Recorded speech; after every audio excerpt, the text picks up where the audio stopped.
Hello everyone, कैसे हैं आप सब लोग। माई सेल्फ समृद्धि शर्मा। और आप सब जानते हैं कि मैंने जो है साइंस के सिलेबस की एमसीक्यू सीरीज़ स्टार्ट की हुई है। और मेरा पिछला लेक्चर जो था वो मेटल एंड नॉन मेटल के एमसीक्यूज़ के ऊपर था।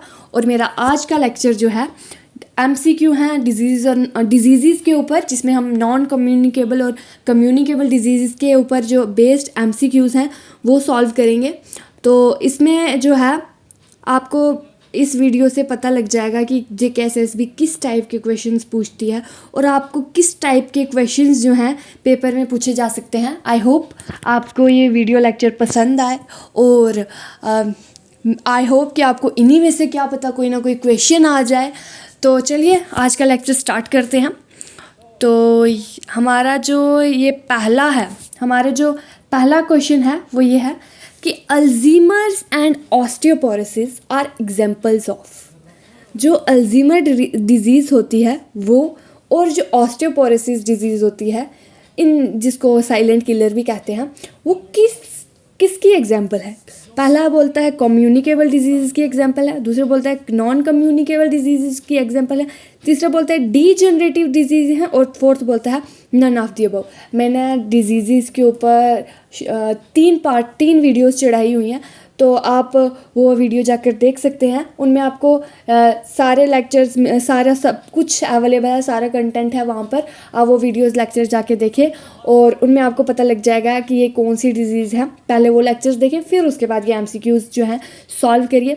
और चलिए देखते हैं कि अभी इसका क्या आंसर है, इस क्वेश्चन का क्या आंसर है। ये मैंने आपको पढ़ाया हुआ है उस लेक्चर में। तो इसका आंसर है डीजनरेटिव डिजीज़। अल्जीमर और ऑस्टियोपोरोसिस जो हैं वो कम्युनिकेबल भी नहीं है, नॉन कम्युनिकेबल भी नहीं है, बल्कि वो डीजनरेटिव डिजीज़ है। ओके, तो चलिए आगे चलते हैं। आगे क्या है, आगे है hemophilia disease is also known as. जो हीमोफीलिया डिजीज़ है जिसमें ब्लड क्लॉटिंग नहीं होती है, उस डिज़ीज़ को क्या कहा जाता है। ट्यूमर कहा जाता है, डायबिटीज़ कहा जाता है, साइलेंट किलर कहा जाता है, या फिर रॉयल डिजीज़ कहा जाता है। तो साइलेंट किलर तो बिल्कुल नहीं है। क्यों? क्योंकि मैंने अभी बताया ऑस्टियोपोरोसिस को जो है साइलेंट किलर कहा जाता है। डायबिटीज़ भी बिल्कुल नहीं है। डायबिटीज़ शुगर को कहा जाता है, जिसको शुगर लेवल जो होता है इंक्रीज़ हो जाता है। डायबिटीज़ 2 तरह की होती है, diabetes insipidus and diabetes mellitus. ये भी मैंने आपको बताया हुआ लेक्चर्स में। और ट्यूमर भी नहीं है, ट्यूमर कैंसर को कहा जाता है। तो लास्ट ऑप्शन बचा हमारा रॉयल डिजीज़। हीमोफीलिया जो है उसे रॉयल डिजीज़ भी कहा जाता है, तो इसका फोर्थ ऑप्शन ठीक रहेगा। तो चलिए आगे बढ़ते हैं। आगे है हमारा which of the following is generally used to cure cancer. Cancer को ठीक करने के लिए इनमें से कौन सा जो है जनरली यूज़ किया जाता है। आर्सेनिक 74, आयोडीन 131, कोबाल्ट 60 या फिर फॉस्फोरस 23। आर्सेनिक 74 जो है ब्लड कैंसर का पता लगाने के लिए यूज़ किया जाता है। ठीक है, ब्लड कैंसर का पता लगाने के लिए, तो ये बिल्कुल गलत। आयोडीन 131 जो है वो हमारे थायराइड को क्योर करने के लिए यूज़ किया जाता है। तो फॉस्फोरस 23 भी नहीं है। और इसका रियल आंसर है, जो इसका सही आंसर है वो होता है फिर कोबाल्ट 60। कोबाल्ट 60 एक आइसोटोप है कोबाल्ट का, जो कि जनरली कैंसर को क्योर करने के लिए यूज़ किया जाता है। ओके, तो चलिए आगे चलते हैं। आगे है हमारा which of the following is a remedy of tuberculosis. Tuberculosis के लिए कौन सी जो है रेमेडी है। पहला टेस्ट है हमारा, पहला ऑप्शन है हमारा MDT test, multi drug treatment, ये भी नहीं है। और दूसरा है हमारा क्विनीन, ये भी एक ड्रग है, ये यूज़ किया जाता है। तीसरा है हमारा AZT अजीडोथाइमाइड, ये जो है एड्स HIV जो होते हैं उनके लिए ये यूज़ किया जाता है। और फोर्थ है हमारा BCG बैसिलस कैलोमेट ग्यूरिन। तो इसमें जो है ये हमारा जो फर्स्ट ऑप्शन है MDT टेस्ट, ये तो बिल्कुल रॉन्ग है। और सेकंड जो है क्विनीन, ये भी बिल्कुल रॉन्ग है। और जो हमारा थर्ड है AZT, ये तो मैंने बता दिया आपको HIV मतलब ये इसके लिए होता है, एड्स के लिए होता है। तो हमारा लास्ट बचता है हमारा ये BCG बेसिलस कैलोमेट ग्यूरिन। तो इसका सही ऑप्शन होगा बेसिलस कैलोमेट ग्यूरिन। ओके, तो चलिए आगे चलते हैं। आगे है हमारा which of the following disease is known as locked jar disease. इनमें से कौन सा डिजीज है जिसे लॉक्ड जार डिजीज भी कहा जाता है? पहला ऑप्शन है हमारा ये प्लेग को लॉक्ड जार डिजीज़ कहा जाता है, या फिर टेटनस को लॉक्ड जार डिजीज़ कहा जाता है, या फिर लिप्रोसी को लॉक्ड जार डिजीज़ कहा जाता है, या फिर सिफिलिस को कहा जाता है। तो इसका सही ऑप्शन रहेगा टेटनस। टेटनस को जो है ये लॉक्ड जार डिजीज़ कहा जाता है। जब किसी को टेटनस हो जाता है तो उसके जॉज जो होते हैं वो लॉक हो जाते हैं। ओके, तो चलिए आगे बढ़ते हैं। आगे है हमारा माइकोबैक्टीरिया लिप्रेई इज डिस्कवर्ड बाय। जो माइकोबैक्टीरिया लिप्रेई है ये इससे जो है हमें लेप्रोसी होती है, और ये किसने डिस्कवर किया था? हैंसन ने डिस्कवर किया था, या फिर रॉबर्ट कोच ने डिस्कवर किया था, एडवर्ड जेनियर ने डिस्कवर किया था, या फिर अलेक्जेंडर फ्लेमिंग ने किया था। तो हमारा एडवर्ड जेनियर फादर ऑफ वैक्सीनेशन, ठीक है। ये भी जो मैं आपको साथ साथ में बता रही हूँ टिप्स, ये भी आप याद रखें, इनमें से भी आपको आ सकता है कुछ ना कुछ। अलेक्जेंडर फ्लेमिंग पेनिसिलिन डिस्कवर की थी, रॉबर्ट कोच हमारा सेल डिस्कवर किया था, और हैंसन ने जो था उसने माइकोबैक्टीरिया लिप्रेई को डिस्कवर किया था, जिससे हमें लिप्रोसी डिजीज़ होती है। तो इसका सही आंसर रहेगा हैंसन। ओके, और सारे गलत। तो चलिए आगे बढ़ते हैं। आगे है हमारा syphilis is caused by. Syphilis किससे होती है? सोलोमोनेला टाइफाई। पहला ऑप्शन है हमारा सोलोमोनेला टाइफाई, इससे हमें टाइफाइड होता है, ठीक है। दूसरा ऑप्शन है हमारा स्ट्रेप्टोकोकस फेनेरोजेंस, ये भी नहीं है। तीसरा ऑप्शन है हमारा ट्रैपोनेमा पैलिडम। तो इसका सही जो आंसर है वो यही है, ट्रैपोनेमा पैलिडम। ओके, तो चलिए आगे बढ़ते हैं। आगे है हमारा which of the following is a protozoan disease. ये बहुत इंपॉर्टेंट है गाइज, आप सबके लिए बहुत ज़्यादा इंपॉर्टेंट, क्योंकि इसी टाइप के क्वेश्चंस जो है जीकेएसएस भी पूछती है। ये और ऐसा क्वेश्चन एक बार पेपर में आ भी चुका है, तो इसे आप इम्पॉर्टेंट में ही रखें, इसे आप रट लें बिल्कुल कि ऐसा क्वेश्चन आ सकता है। और ये जो डिजीज़ है ना, ये आपको पता होना बहुत ज़रूरी है कि बैक्टीरियल डिजीज़ है, प्रोटोजोन डिजीज़ है, फंगल डिजीज़ है, या फिर ये हमारा जो है वायरल डिजीज़ है। ये आपको पता होना बहुत बहुत बहुत ज़्यादा इंपॉर्टेंट है। तो चलिए इसमें हम देखते हैं कि जो हमारा प्रोटोजोन डिजीज़ है कौन सा है। हमारा इसका पहला ऑप्शन है डाइसेंट्री, दूसरा ऑप्शन है हमारा जापानीज एनसीफेलिटिस, तीसरा ऑप्शन है हमारा डायरिया, और चौथा ऑप्शन है हमारा डाइप्थेरिया। तो इसका जो आंसर है हमारा डाइसेंट्री। जो हमारी डाइसेंट्री है वो प्रोटोजोन से होती है। जापानीज इंसीफेलिटिस जो है ये हमारी वायरल डिजीज़ है।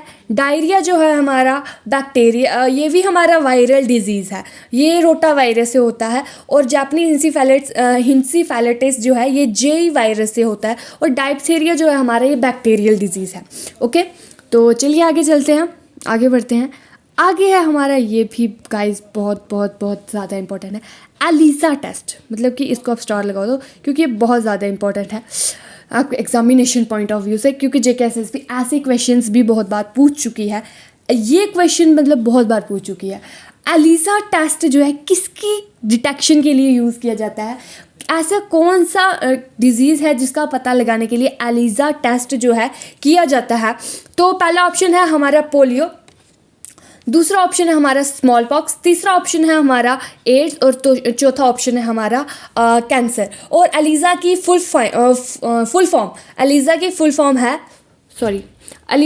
फॉर्म है एंजाइम लिंक्ड इम्यूनोसॉर्बेंट एसे। ये मैंने आपको लेक्चर में भी बताया हुआ है कि एलिसा की फुल फॉर्म क्या है। इसकी फुल फॉर्म है, मैं फिर से बता देती हूँ, एंजाइम लिंक्ड इम्यूनोसॉर्बेंट एसे। आप लेक्चर जाके देख लें, उधर पे आपको मिल जाएगा अच्छे से, इसकी पीडीएफ है अवेलेबल। तो इसका पहला ऑप्शन था हमारा पोलियो तो नहीं है, पोलियो के लिए नहीं है। स्मॉल पॉक्स भी नहीं। एड्स, एलिसा टेस्ट जो है एड्स का पता लगाने के लिए यूज़ किया जाता है। एड्स की full form acquired immuno deficiency syndrome. इसका पता लगाने के लिए जो है एलिसा टेस्ट किया जाता है। और सबको पता है कि एड्स जो है HIV से होता है, ह्यूमन इम्यूनो वायरस HIV से होता है, ठीक है। तो चलिए आगे बढ़ते हैं। आगे है हमारा world rabies day is celebrated on. पहले तो हमें पता होना चाहिए रैबीज़ क्या होता है। रैबीज़ जो है एक वायरल डिजीज़ है। रैबीज़ जो है एक वायरल डिजीज़ है, इसको हम हाइड्रोफोबिया भी कहते हैं। ये रूबेला वायरस से होता है और इसका जो है सीधा अफेक्ट पड़ जाता है नर्वस सिस्टम पे, ठीक है। तो हमारा क्वेश्चन ये है कि वर्ल्ड रैबीज़ डे कब मनाया जाता है। 28 सितंबर को जो है हमारा वर्ल्ड रैबीज़ डे मनाया जाता है और 1 दिसंबर को जो है हमारा वर्ल्ड एड्स डे मनाया जाता है। ओके गाइस, तो चलिए आगे चलते हैं। आगे क्या है, हाँ, which of the following disease is known as Hansen's disease. Guys ये भी बहुत ज़्यादा इंपॉर्टेंट है, ये मैंने आपको पहले भी बताया हो, पीछे भी बताया हो, अभी क्वेश्चन आया था ये कि हैंसन ने कौन सा बैक्टीरिया जो है डिस्कवर किया हुआ था। वो माइकोबैक्टीरियम लिप्रे जो है उसने डिस्कवर किया हुआ था हैंसन ने, और उससे हमें क्या होता है, उससे हमें लिप्रोसी होती है। तो हम हैंसन्स डिजीज़ किसे कहते हैं, लिप्रोसी को ही हम हैंसन्स डिजीज़ भी कहते हैं, ठीक है। इसका सही आंसर रहेगा लिप्रोसी, ना ही प्लेग है, ना ही मीजल्स है और ना ही मम्प्स है। चलिए आगे बढ़ते हैं। आगे है हमारा scabies is a fungal disease, true और फॉल्स। जो हमारा स्कैबीज है ये ऑफकोर्स फंगस डिजीज़ है, तो इसका हमारा जो है ट्रू रहेगा, फॉल्स नहीं ट्रू। ओके, तो चलिए आगे चलते हैं। आगे है हमारा what is the effect of SARS virus. Guys अब तो कोरोना वायरस चल रहा है, ये भी कोरोना वायरस मतलब सार्स वायरस, कोरोना वायरस भी सार्स वायरस की ही टाइप है और इसकी ये फुल फॉर्म है सेवियर एक्यूट रेस्पिरेटरी सिंड्रोम। तो मेरा क्वेश्चन ही फुल फॉर्म में ही मेरे क्वेश्चन का आंसर आ गया है।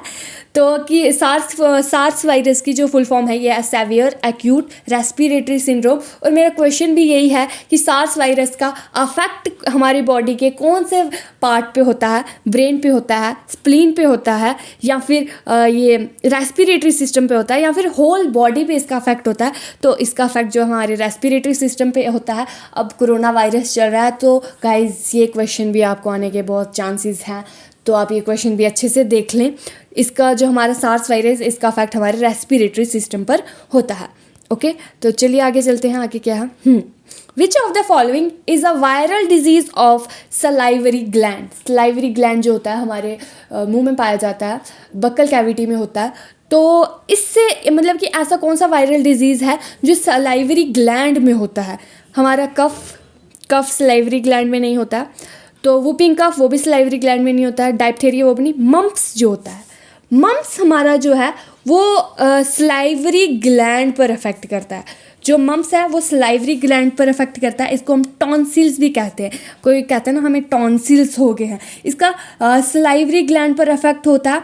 और पैरोटिड सलाइवरी ग्लैंड पर अफेक्ट होता है, पैरोटिड सलाइवरी ग्लैंड, ये आप याद रखेंगे कौन सा salivary gland, parotid salivary gland, और ये मम्प्स वायरस से ही होता है। तो इसका सही ऑप्शन रहेगा हमारा पहला मम्प्स, ठीक है।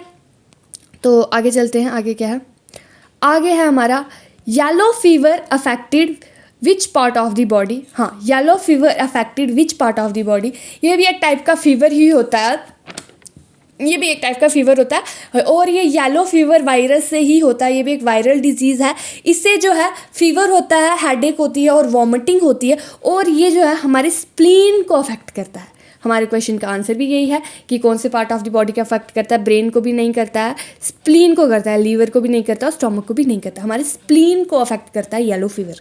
ओके, तो चलिए आगे चलते हैं। आगे क्या है, हाँ, बाल्डन्स is caused by.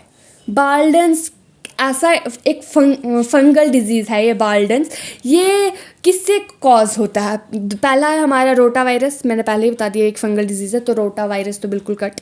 Entamoeba histological नहीं है, हिस्टोलिटिका है ये, हिस्टोलॉजिकल नहीं है, हिस्टोलिटिका, इससे भी नहीं होता। और टीनिया कैपिटिस नाम के एक फंजाई से जो है बाल्डन्स होता है।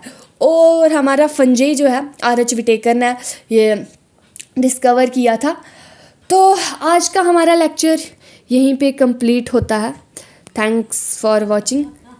और आज का हमारा लेक्चर यहीं पे कंप्लीट होता है। आपको आई होप मेरा लेक्चर पसंद आया हो, मेरे एफ़र्ट्स पसंद आए हों।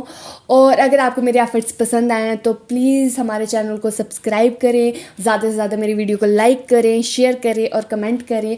और हमारे चैनल की तरफ से और मेरी तरफ से आप सारे JKSSB के एस्पिरेंट्स को जो है आपके एग्ज़ाम के लिए, फाइनेंस अकाउंट असिस्टेंट के एग्ज़ाम के लिए best of luck. I hope आपका एग्ज़ाम बहुत अच्छा होगा। तो और हमारे और वीडियोस पाने के लिए हमारे चैनल को सब्सक्राइब कर दें। और इस लेक्चर की PDF पाने के लिए आप हमारे टेलीग्राम ग्रुप को ज्वाइन करें जिसका नाम है JKSSB स्पेशल। और उसका लिंक जो है हम टेलीग्राम ये डिस्क्रिप्शन बॉक्स में उसका लिंक आपको मिल जाएगा। And thank you so much for watching guys.